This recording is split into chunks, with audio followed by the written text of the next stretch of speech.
On the 5th of December 1945, 14 Navy airmen left Florida and took to the skies on what was supposed to be a routine training exercise known as Flight 19.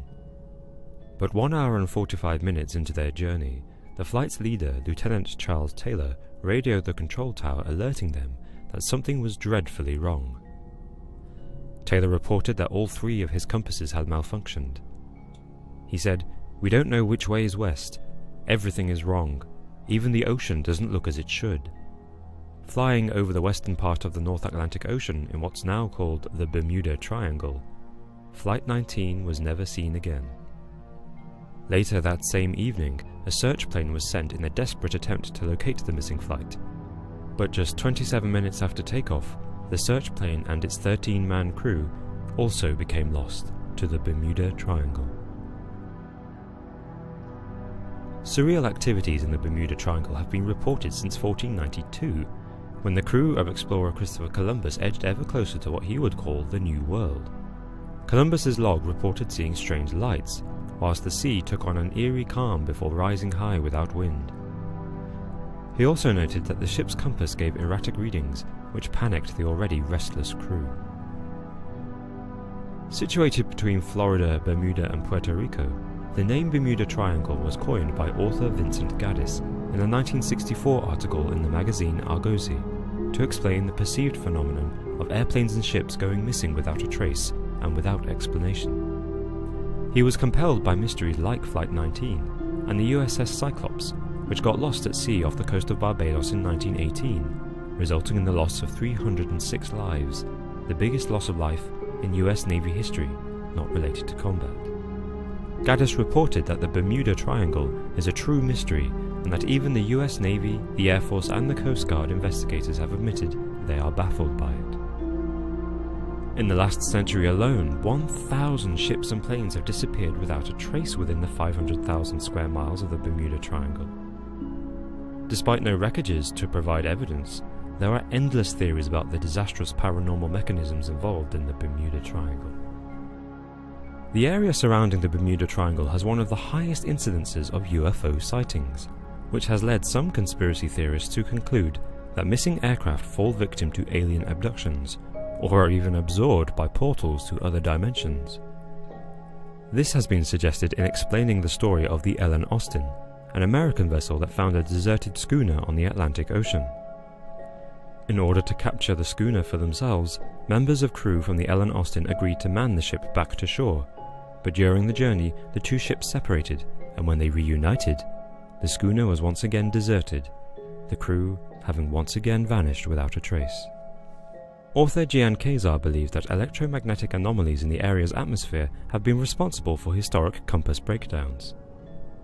He describes the electronic fog as something that will seize the aircraft and travel with you. You are not flying into the fog, it is flying with you. Whilst some conspiracists look to the skies of the Bermuda Triangle for answers, others believe that the answers lie deep underwater.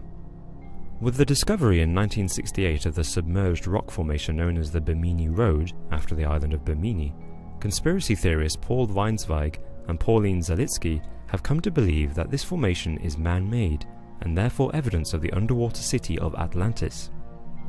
It has been suggested that the planes and ships that have vanished in this area may have been affected by leftover technology from this empire, such as the ancient crystals thought to have powered the civilization.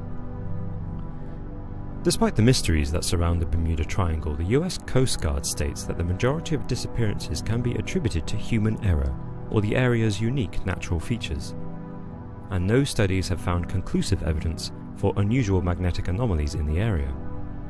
To complicate the issue, the Gulf Stream essentially acts as a river within the Atlantic Ocean, flowing through the Straits of Florida and into the North Atlantic.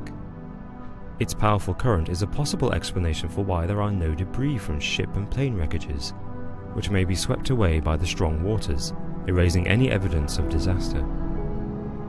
The tropical weather system in the Caribbean Atlantic can be unpredictable, and the Bermuda Triangle happens to cover the same area as Hurricane Alley, an area of warm water and high humidity which is the source of devastating storms and hurricanes.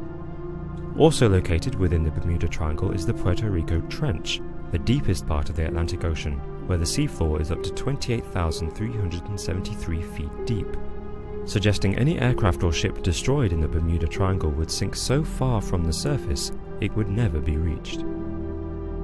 Although the US government insists that the Bermuda Triangle doesn't exist, in 1964, the same year the term Bermuda Triangle was coined, the US government began construction of ORTEC, an underwater American base within the Bermuda Triangle, off the coast of the Bahamas. This base has further strengthened the suspicion that the area hosts mysterious properties. Since the 1960s, the US have used this base to conduct underwater tests, research and in-air tracking, raising questions about what exactly they are monitoring down there. Despite there being valid reasons to explain the apparent phenomenon of the Bermuda Triangle, the US Coast Guard argue that the area is one of the most heavily travelled shipping lanes in the world, and the disappearances in the area are, proportionally, no more frequent than anywhere else in the world. Meanwhile, some land areas that fall within the Bermuda Triangle don't appear to be affected at all by supernatural phenomena.